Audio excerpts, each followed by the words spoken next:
as if there'd been some cosmic arrangement to cluster the hottest men I'd ever seen into a single encounter.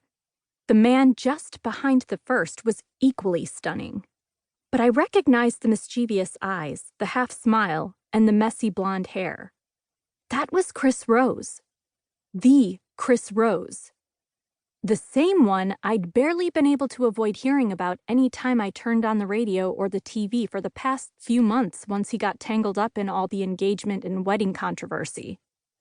The final man through the door was cut differently than the first two, who, I realized as some latent knowledge bubbled up, were related. The third man wore a week or so worth of beard that grew in as black as his hair.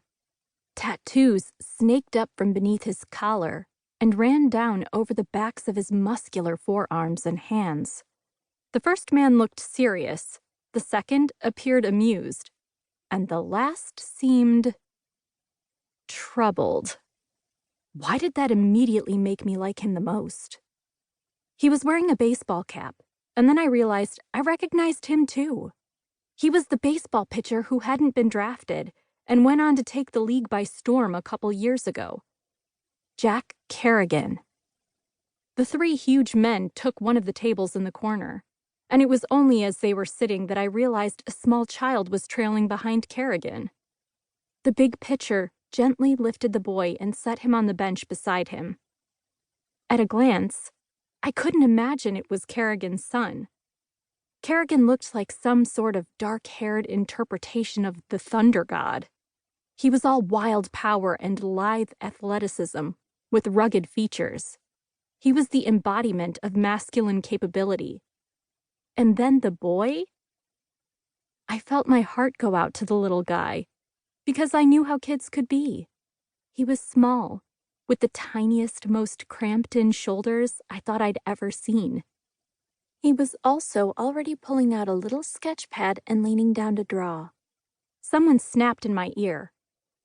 I flinched, realizing that like most of the customers in the store, I'd stopped to gawk at the procession of male models that had just strolled in and sat down to eat like it was the most normal thing in the world. "I'm not paying you to stand around," Tony said. "Honestly, my paycheck from you is like gas money. Tips pay my bills, Tony." "Is that the sound of you volunteering to get off my payroll, then?" Tony was a thick-set Italian without a hint of an accent or any sign of his heritage, except for olive skin and a gorgeous head of dark, wavy hair. "That's the sound of me getting back to work," I sighed. Tony grunted his approval and let me rush off to greet the table of Greek gods. The men hardly looked up at me as I took their orders. Chris ordered a round of beers for them while his brother and the bearded one talked in low tones about something that sounded important. I brought them their drinks along with some coloring tools for the little boy. He looked at them, picked up the crayon packet, and then gave it a disdainful little shove toward the center of the table. I quirked an eyebrow. "Crayola is beneath you?" "Too thick," he explained. Chris nudged his brother, who was still talking to Kerrigan. "I've heard that before." I gave him a look. Chris made a dismissive gesture at the menu, then smiled up at me in a, "You know what, who cares," kind of way. "Can you just pick out something that will fill up 3 very large men? Please and thank you." "You don't want... Do you mind?"